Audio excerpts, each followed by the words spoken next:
El hermano de mi esposa le dijo a su novia que las píldoras abortivas que había puesto en las vitaminas estaban funcionando perfectamente, mientras mi esposa, Clara, estaba sentada justo a nuestro lado, ignorando que nuestros 7 abortos espontáneos no fueron una tragedia, sino un frío asesinato planeado por su propio hermano. Ese era el 5.º día de nuestro crucero por el Caribe, que supuestamente era una celebración de la vida, como pomposamente lo había llamado mi suegra. En realidad, era una nerviosa espera porque la lectura del testamento del abuelo de mi esposa, Alfonso, estaba programada para dentro de un mes, en septiembre. Todo giraba en torno a una única condición en letra pequeña que hacía que toda la familia se sintiera como concursantes en un reality show de alto riesgo. Si su nieta, mi Clara, no tenía hijos en el momento de la lectura, su hermano Javier y su insaciable novia, Silvia, recibirían 3,5 millones de euros. Clara solo recibiría 550.000 euros. 3,5 millones. Esa cantidad es suficiente para que una persona cuerda pierda la cabeza y vea a su propia hermana solo como un obstáculo hacia la riqueza. Y Javier, me di cuenta en ese momento, había perdido la suya hace mucho tiempo e irrevocablemente.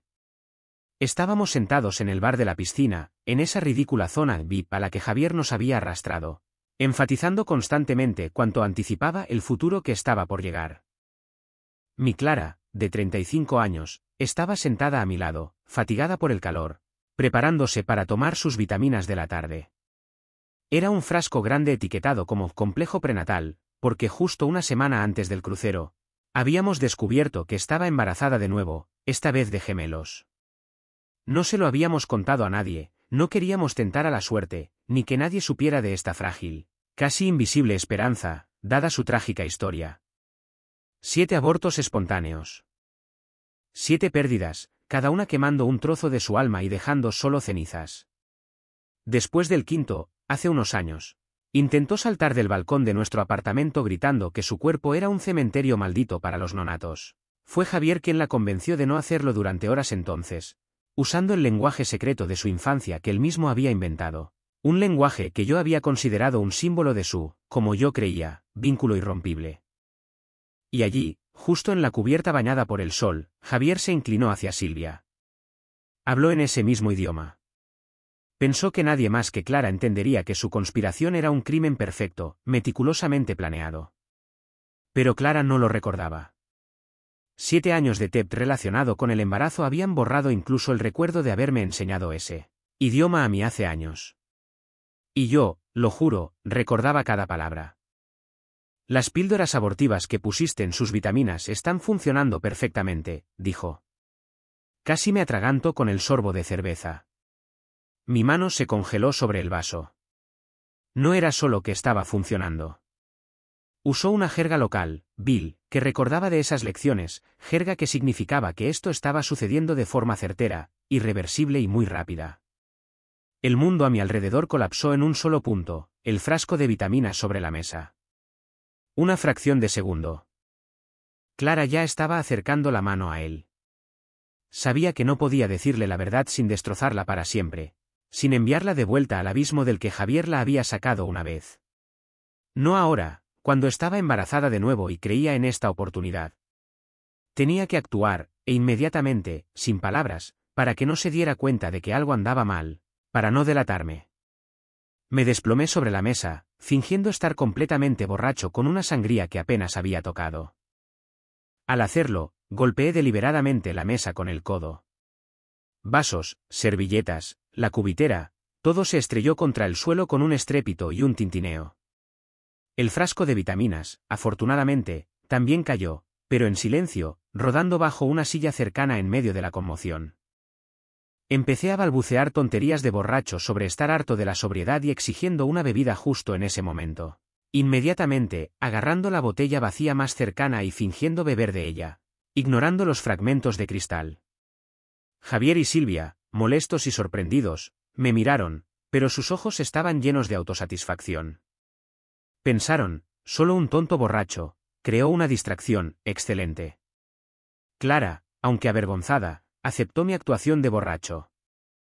Me disculpé, simulando torpeza, y dije que necesitaba el baño, pero en su lugar me dirigí directamente al kiosco de la farmacia del barco.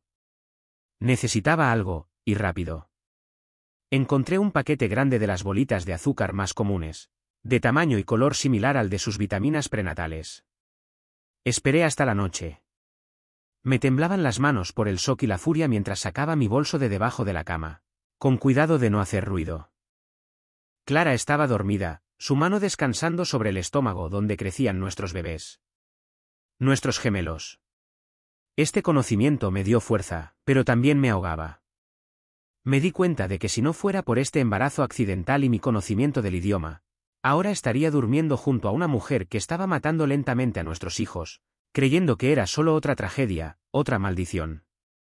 Rápida pero cuidadosamente, reemplacé todas las píldoras de su frasco grande con las inofensivas bolitas de azúcar. Pasé toda la noche sentado en la silla, mirando fijamente esos dos frascos. Uno con pastillas de azúcar rosadas e inocentes, el otro con veneno genuino que, resultó, era la causa de todo nuestro dolor, todas nuestras lágrimas, todas sus pesadillas. 7 veces. 7 abortos espontáneos. Javier, mi querido cuñado, un hombre que yo había considerado un hermano, la había salvado del balcón, sabiendo que él era quien la había empujado allí. Él era tanto su verdugo como su salvador, y solo yo conocía esta doble realidad. Teníamos un mes hasta la lectura del testamento. Entendí que no podía romperle el corazón ahora. Acababa de empezar a vivir de nuevo. Decidí que tenía que esperar.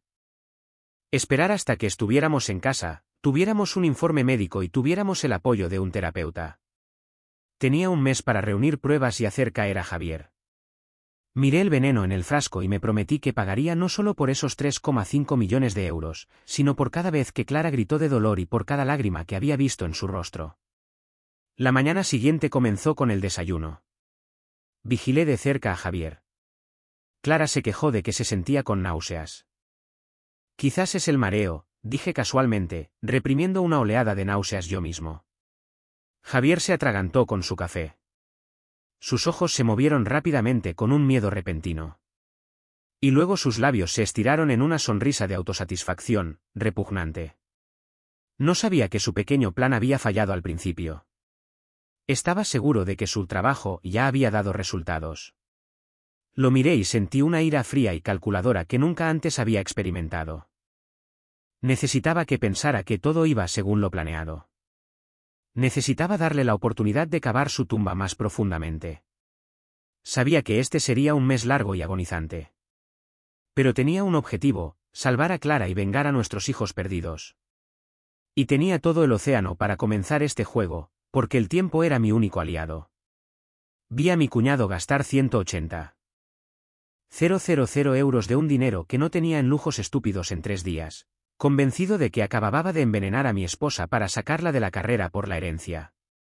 Siguió celebrando las decisiones de negocio necesarias, las 7. El crucero se sentía menos como un lugar de vacaciones y más como una trampa flotante con cada hora que pasaba. La tensión entre nosotros 4, Clara, Javier, Silvia y yo, era algo palpable, eléctrico, solo que ellos pensaban que era emoción por la lectura del testamento. Y yo sabía que era el hielo delgado bajo el cual esperaba todo un océano de intención criminal. Mi enfoque se redujo por completo a 2 cosas: proteger el embarazo secreto de Clara y dejar que Javier creyera que su veneno estaba haciendo su trabajo. Al día siguiente, llegó el momento de la confirmación, pero no del tipo que ellos esperaban.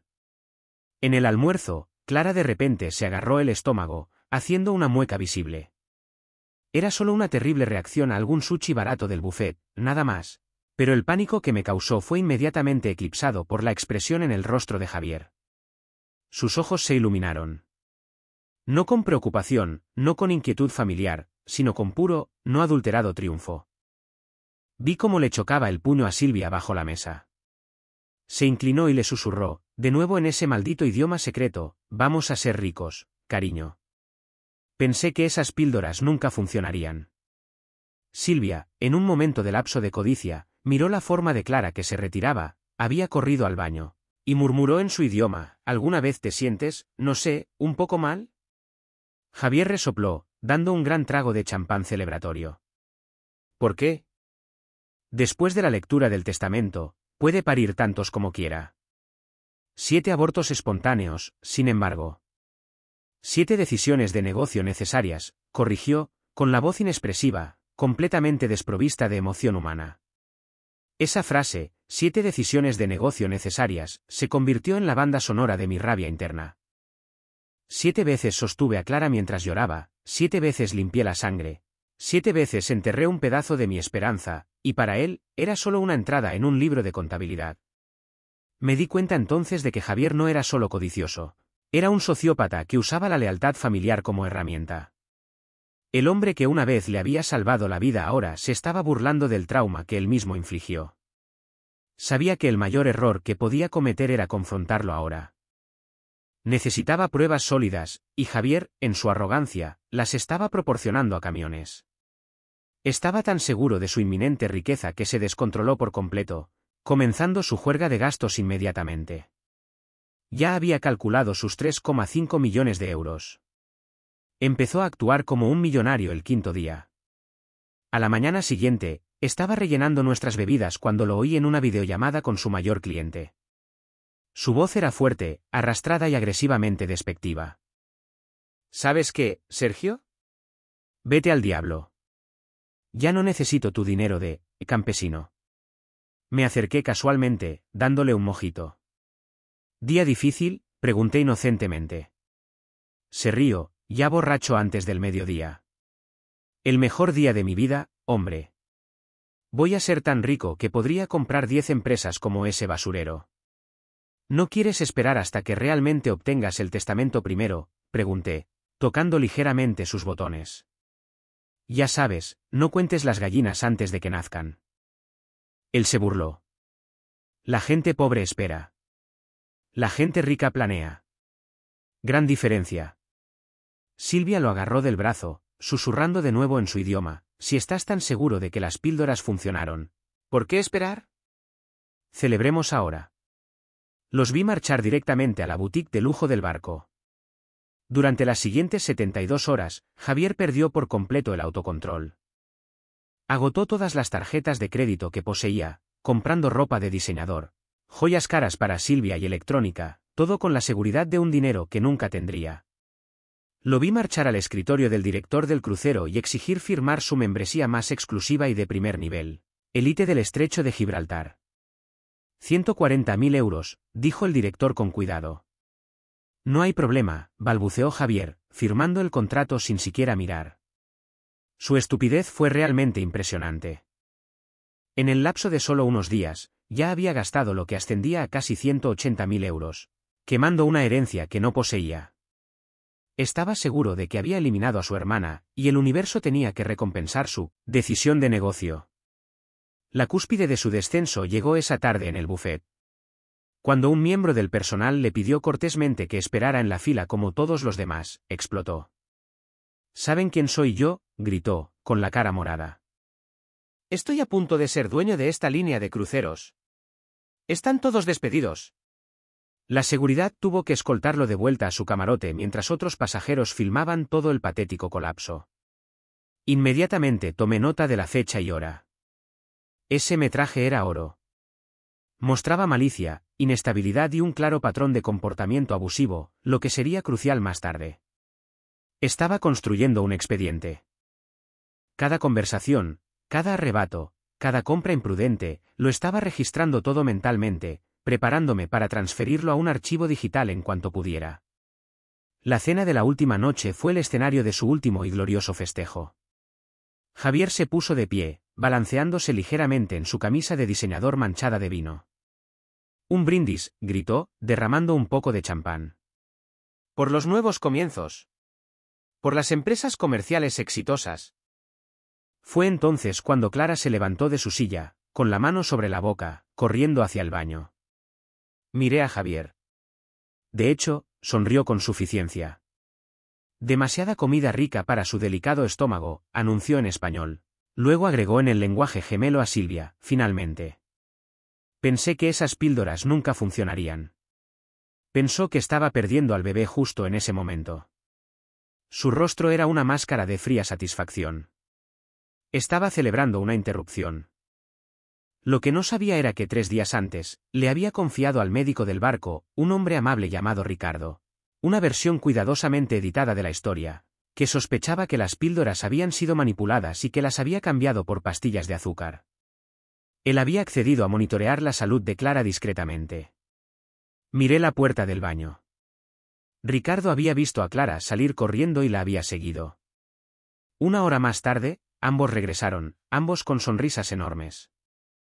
Ricardo levantó una foto de ecografía nítida y clara. «Felicidades, señor y señora Núñez», anunció a todo el comedor. «La ecografía confirma que tienen 12 semanas de embarazo de gemelos». Levanté a Clara y la hice girar, riendo. El color se drenó del rostro de Javier como si alguien hubiera tirado de un tapón. «Eso es», tartamudeó, con los ojos grandes y blancos. «Eso es imposible». «Las dosis». Quiero decir, ella tomó cada. Todas las cabezas en el comedor se giraron para mirarlo. Lentamente me puse de pie. Las palabras se estaban formando en mi mente, listas para destruirlo justo allí, en el idioma que él pensaba que era su arma secreta. Pero luego, miré a Clara, radiante de alivio y alegría, y me di cuenta de que la jugada inteligente no era quemarlo delante de todos. La jugada inteligente era construir un caso tan sólido que no pudiera escabullirse. La salud de Clara, su paz, importaban más que mi satisfacción inmediata. Cerré la boca, volví a sentarme y dejé pasar el momento. Todos comenzaron a aplaudir y a felicitarnos.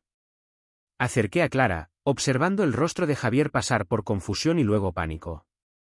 Seguía mirándome, esperando que dijera algo. Simplemente sonreí a todos los que nos felicitaban alrededor de nuestra mesa. Más tarde esa noche, cuando Clara estaba dormida, encontré a Ricardo cerca de la oficina médica del barco. Lo llevé a una sala de conferencias vacía, le mostré los frascos de píldoras originales y le expliqué el intercambio de vitaminas que había hecho 3 días antes. Escuchó sin interrumpir, luego redactó una nota médica oficial. Documentó cuando le había confiado el problema por primera vez, lo que había observado sobre el comportamiento de Javier y los pasos de protección que había tomado para cambiar las píldoras. Lo imprimió, lo firmó y me dio una copia. Este rastro documental, dijo, muestra exactamente cuándo descubriste el problema y qué hiciste para proteger a tu esposa. Le di las gracias e inmediatamente me dirigí a la oficina de seguridad en la cubierta 2. Necesitaba asegurar ese metraje del colapso de Javier antes de que desapareciera. Presenté un informe formal, dando una descripción detallada del comportamiento amenazante de Javier y sus gritos a los miembros del personal. El oficial lo selló con un número de caso y prometió que el metraje ahora estaba marcado. Caminando de regreso, vi a Silvia de pie sola junto a la barandilla, mirando el oscuro océano. Parecía genuinamente conmocionada, no su habitual ser engreído. Seguía mirando a su alrededor, preocupada de que alguien pudiera verla. Estaba claro que podría ceder bajo presión si jugaba bien esto, porque no tenía la arrogancia de Javier para protegerla de las consecuencias. De vuelta en nuestra habitación, mientras Clara estaba en la ducha, saqué los recipientes de píldoras intercambiadas. Los fotografié desde todos los ángulos con mi teléfono, asegurándome de que las marcas de tiempo fueran visibles. Subí todo a 3 cuentas de almacenamiento en la nube diferentes. Estaba construyendo un caso hermético, pieza por pieza. Mis manos todavía temblaban cuando Clara salió, con aspecto pálido y cansado. Sabía que la verdadera batalla, decirle lo que su hermano había hecho, aún estaba por delante. Pero por ahora, estábamos a salvo. Y Javier acababa de firmar un contrato de 140.000 euros usando dinero que nunca recibiría. El juego había comenzado. Tuve que mirar a mi esposa a los ojos todos los días, fingiendo que su hermano no era un asesino, porque el OP/Yin de alto riesgo dijo que un solo shock, un solo colapso, podría matar a nuestros gemelos. Mientras tanto, Javier estaba desesperado, llamando a su cliente campesino e intentando aumentar la dosis de veneno, convencido de que las píldoras estaban simplemente funcionando lentamente. El crucero terminó, y la tensión no se disipó, simplemente se trasladó del espacio confinado del barco a los confines sofocantes de nuestra ciudad, Cartagena. Volvimos a casa, pero la amenaza seguía activa. Teníamos exactamente 3 semanas antes de la lectura del testamento. Mi prioridad era una guerra delicada, de 2 frentes, estabilizar médicamente el embarazo de alto riesgo de Clara y apretar legalmente el lazo alrededor de Javier. Pasé los primeros 2 días en casa en un estado de hipervigilancia.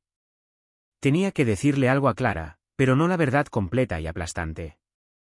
Reservé una cita de emergencia con 1/GYN de alto riesgo, citando su historial de 7 pérdidas y el actual embarazo de gemelos.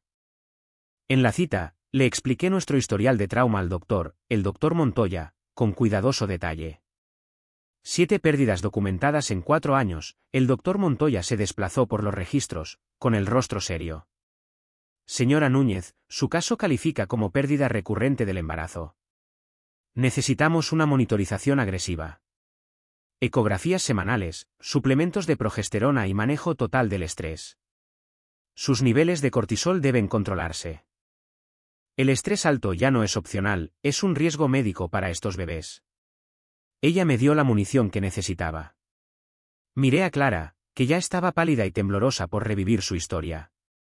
Clara, dije, con mi voz cuidadosamente controlada. La doctora dice que incluso un shock emocional severo podría poner en riesgo a los gemelos.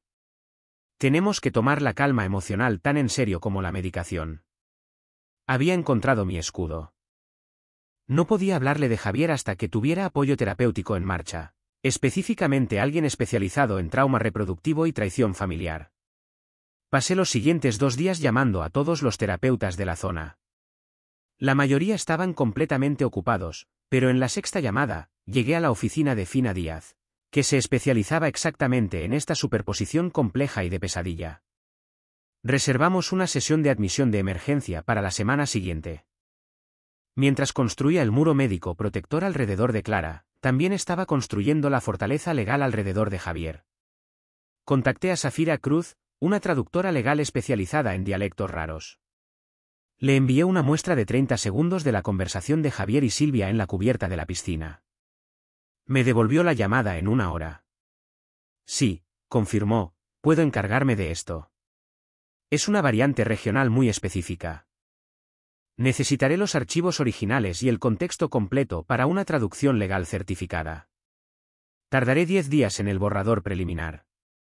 Subí todo lo que tenía, las grabaciones del crucero, las fotos de las píldoras intercambiadas, los números de informe de incidentes, utilizando transferencia de archivos cifrados.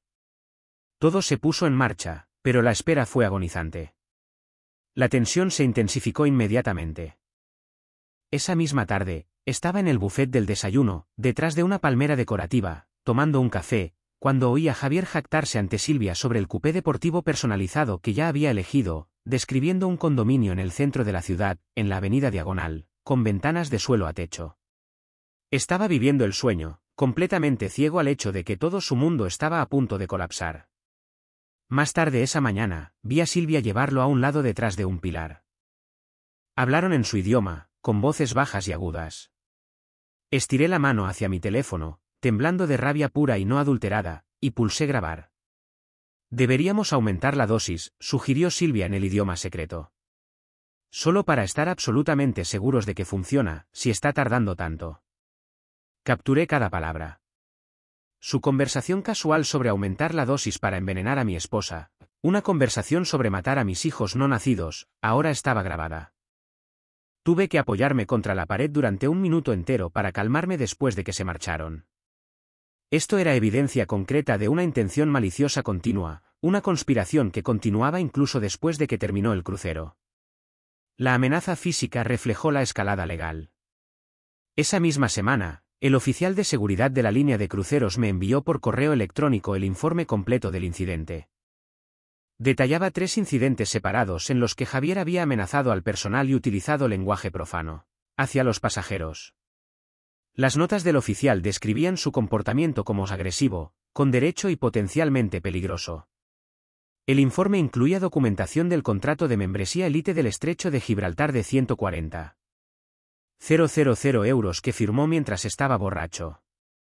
Esto ya no era solo un asunto familiar privado, era un patrón de mala conducta pública y registrada.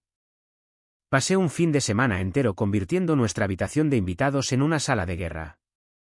Recopilé todo, las notas médicas del doctor Montoya, el informe de seguridad del crucero, extractos bancarios que detallaban la juerga de gastos de Javier y fotos de los frascos de píldoras. El dossier final ya tenía 50 páginas, una hoja de ruta cronológica de su sociopatía. 2 días antes de nuestra sesión de admisión de terapia programada con Fina, llegó el borrador preliminar de Safira. Mis manos temblaron mientras leía el documento en la mesa de la cocina.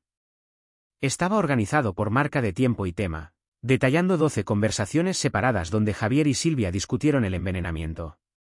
Instancia 1, la dosis. Instancia 4, Javier jactándose de sus 7 intentos exitosos. Instancia 9, calculando cómo dividir los 3,5 millones de euros. La transcripción confirmó que el dialecto era genuino y específico de su región de infancia. Esta era la pistola, y el análisis legal era el cañón humeante. Sabía que el momento de la verdad era inminente. Tenía la evidencia, el escudo médico y el apoyo profesional programado. Pero el coste emocional estaba aumentando. Estaba viviendo una mentira, protegiendo a Clara de una verdad que me estaba devorando vivo. Cada vez que sonreía, cada vez que ponía su mano sobre su estómago, veía el rostro burlón de Javier y escuchaba su cálculo casual, 7 decisiones de negocio necesarias. Contacté a Lucas Pérez, una referencia de un colega para un abogado de sucesiones de alto riesgo. Necesitaba una estrategia legal para navegar la herencia. Le expliqué el envenenamiento y las condiciones del testamento a su asistente. Aceptó una consulta inicial para la semana siguiente, la última semana antes de la lectura. La olla a presión estaba a punto de estallar. Tenía que romper a Clara, y luego romper a Javier. El conflicto ya no era una amenaza teórica, era un reloj que hacía tic-tac. Y tenía que elegir el momento adecuado para hacer la confesión, sabiendo que el momento equivocado podría costarnos la vida de nuestros bebés gemelos. Miré los archivos de evidencia cifrados en mi laptop, luego el calendario. 3 semanas completadas. Solo quedaba una semana. El abogado me dijo que al testamento no le importaba si Clara estaba embarazada. Le importaba la conducta discrecional de Javier. Mientras tanto, Silvia se derrumbó y me envió un mensaje pidiendo inmunidad, dando a entender que tenía el veneno restante. Ahora, tenía que elegir entre darle a Clara la evidencia que la destruiría y esperar a que se activara una trampa.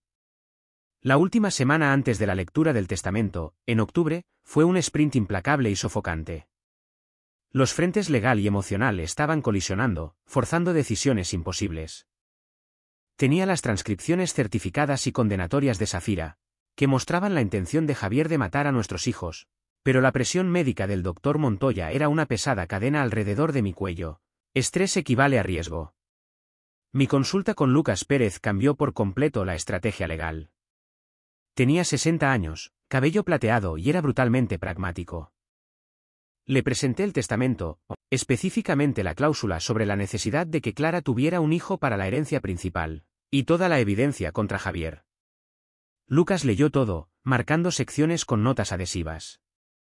Levantó la vista y me entregó el giro fundamental. Escuche con atención. El factor crítico aquí no es el estado de embarazo de su esposa en la lectura. Es la cláusula de conducta discrecional. Me quedé mirando fijamente.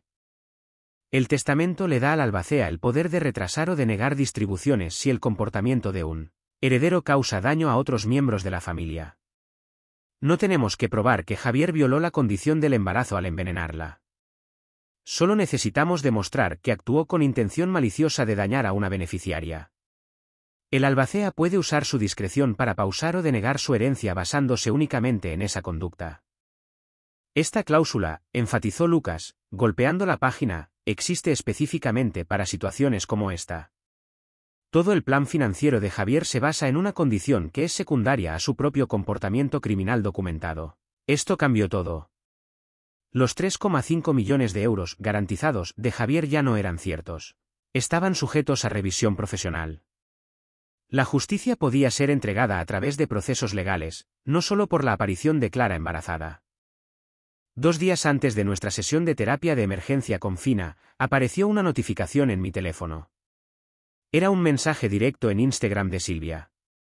El pánico era palpable incluso a través de la pantalla. Necesito hablar contigo en privado. ¿Podemos vernos en algún lugar público?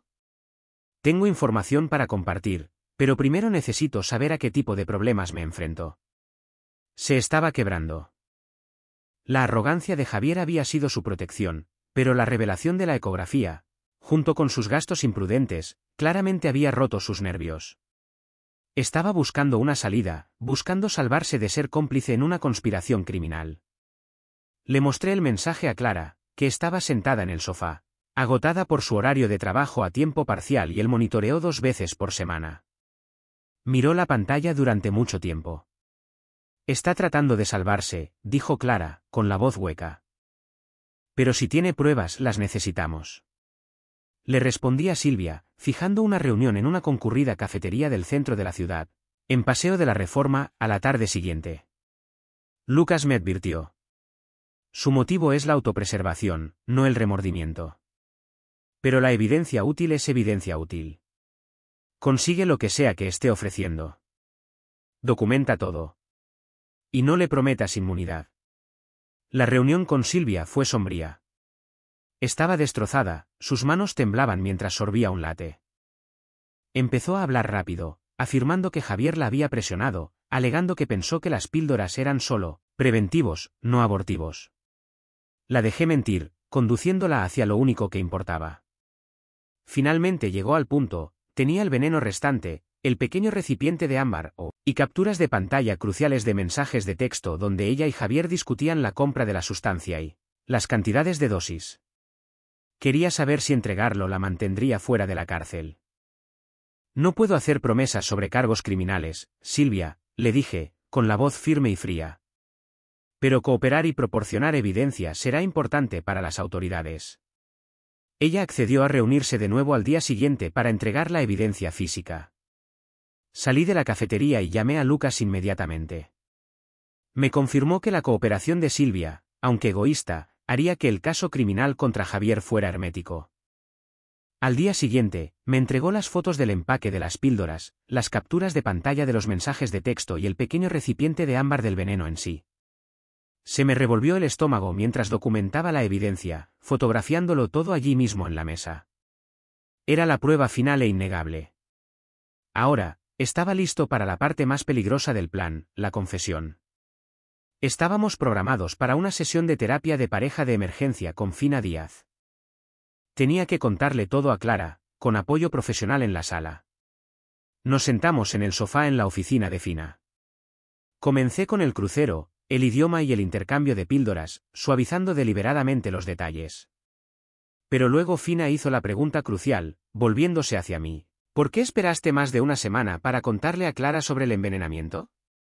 Mi muro defensivo se desmoronó. Expliqué mi miedo, su caída en otra crisis, la advertencia del médico sobre el estrés.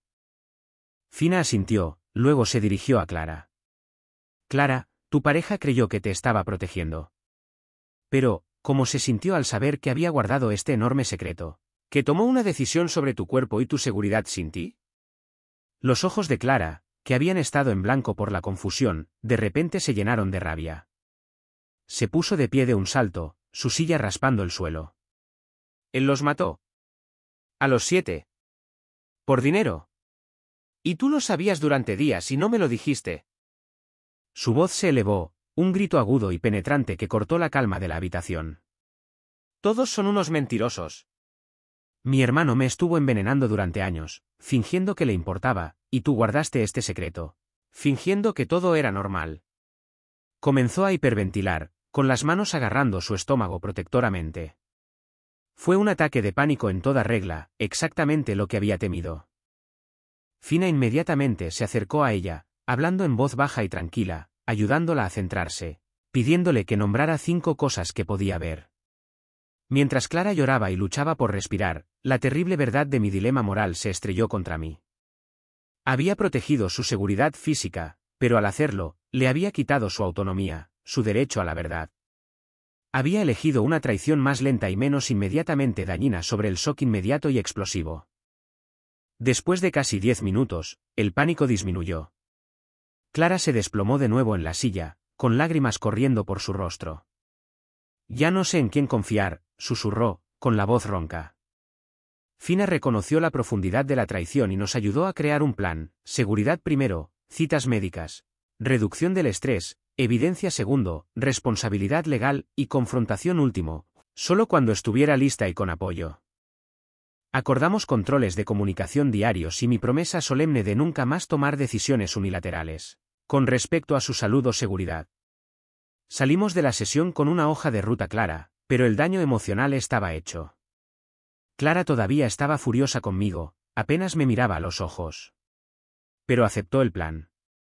Tenía el dossier completo, prueba médica, transcripciones certificadas, evidencia del metraje del crucero y ahora, el veneno físico y el testimonio cómplice. El escenario estaba listo. A solo unos días de la lectura, Lucas aconsejó el giro estratégico final. No emboscaríamos a Javier en la lectura. Presentaríamos toda la evidencia en privado a la oficina del albacea de antemano, dejando que el proceso profesional manejara la confrontación. Esto protegía nuestra credibilidad y le daba al albacea la autoridad para detener las payasadas de Javier. El juego de la venganza había terminado. La búsqueda de una justicia profesional e irreversible había comenzado. Vi el rostro de mi cuñado ponerse ceniciento mientras el traductor certificado, con una voz fría y monótona, leía sus propias palabras sobre las píldoras abortivas y las 7 decisiones de negocio necesarias, a toda su familia. Él no obtuvo el dinero, pero nosotros no obtuvimos un final perfecto, obtuvimos límites, trauma y 2 pequeños corazones luchando por vivir. La mañana de la lectura del testamento fue un día de compostura calculada. Nos reunimos con Manuel, el albacea, en privado en su oficina 1 hora antes de la lectura.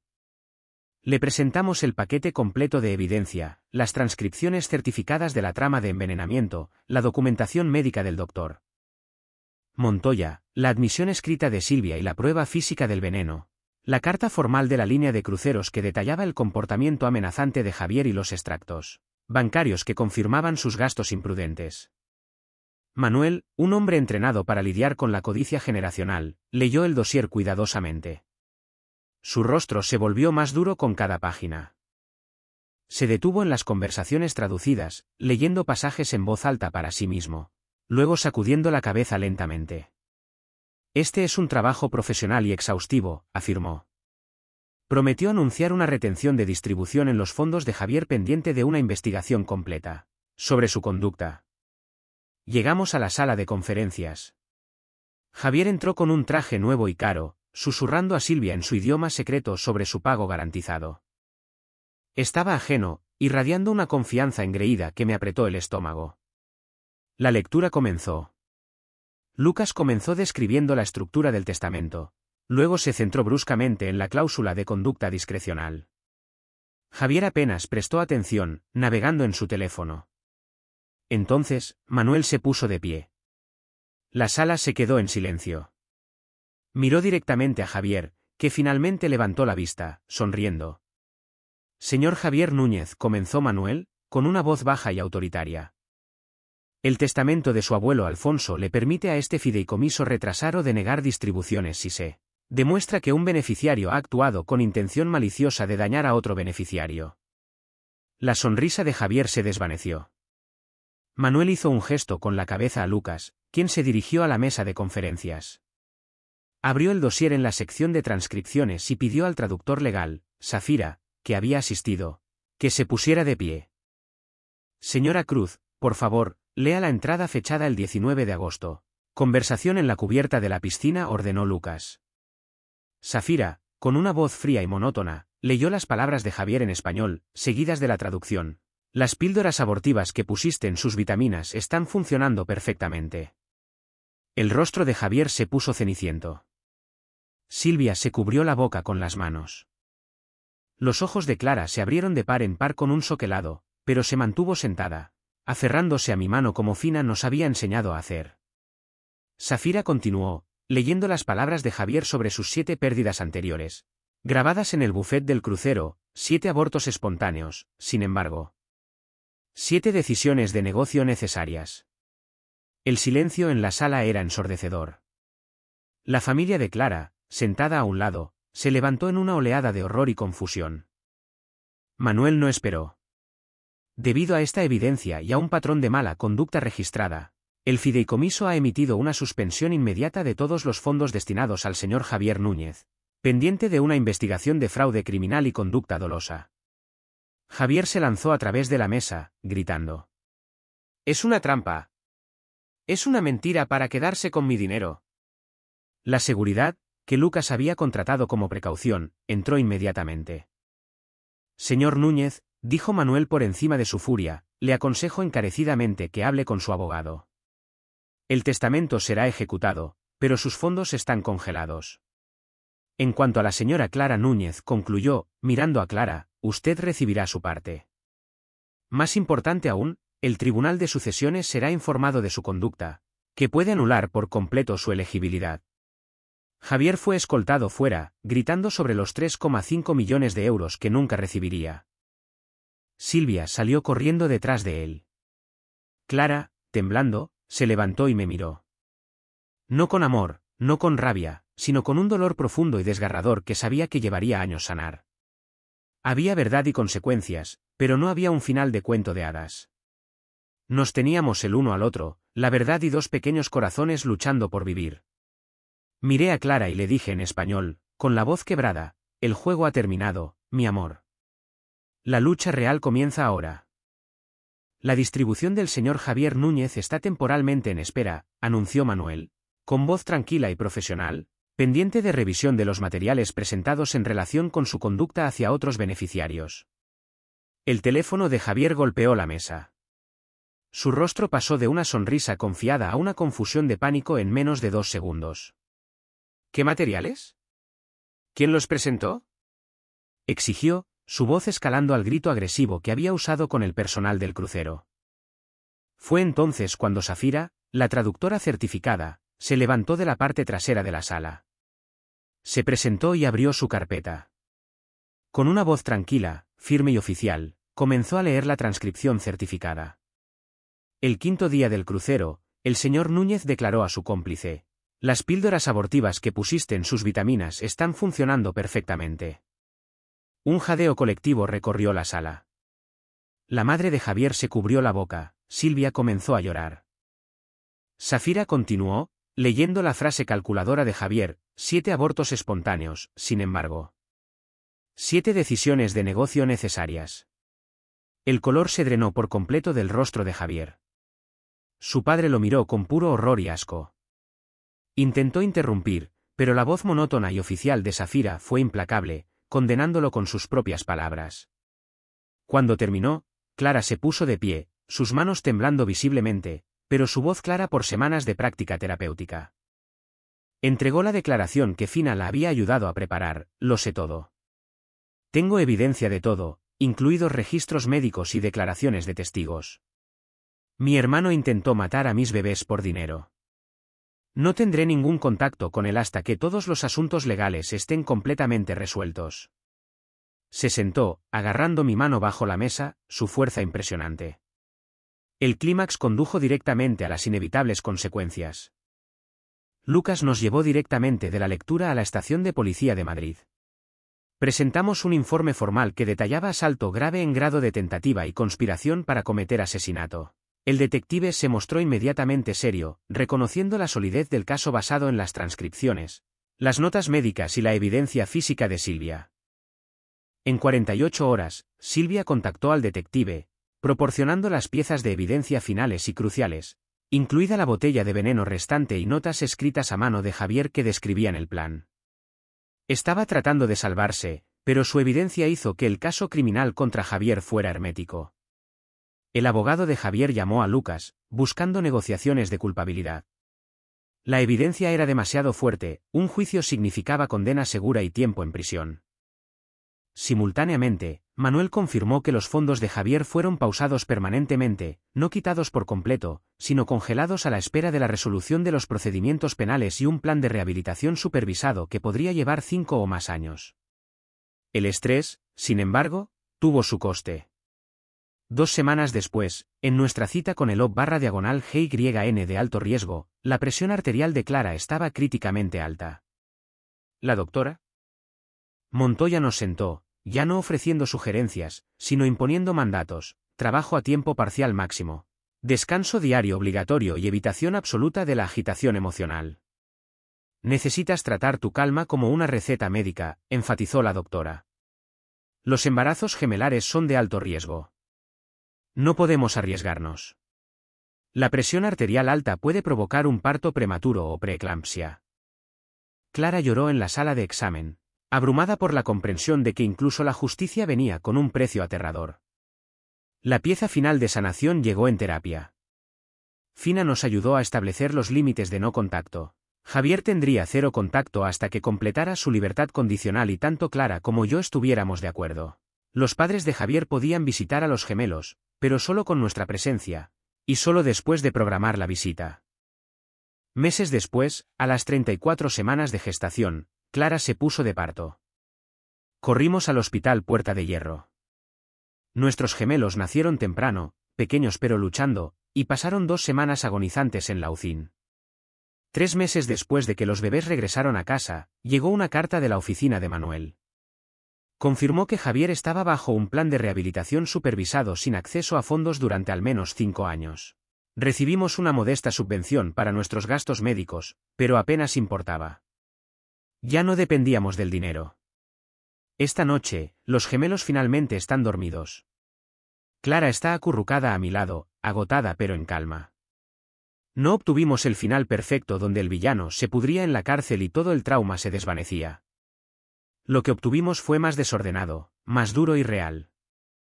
Conseguimos límites que realmente nos protegían. 2 bebés sanos que lucharon por vivir y el conocimiento de que la verdadera seguridad no está en un testamento o una cuenta bancaria. Está en el coraje de decir la verdad y en el trabajo difícil y continuo de elegir la confianza sobre el miedo. Todos los días. El dinero está congelado, el hermano se ha ido, pero nosotros estamos aquí, y eso, finalmente, es suficiente.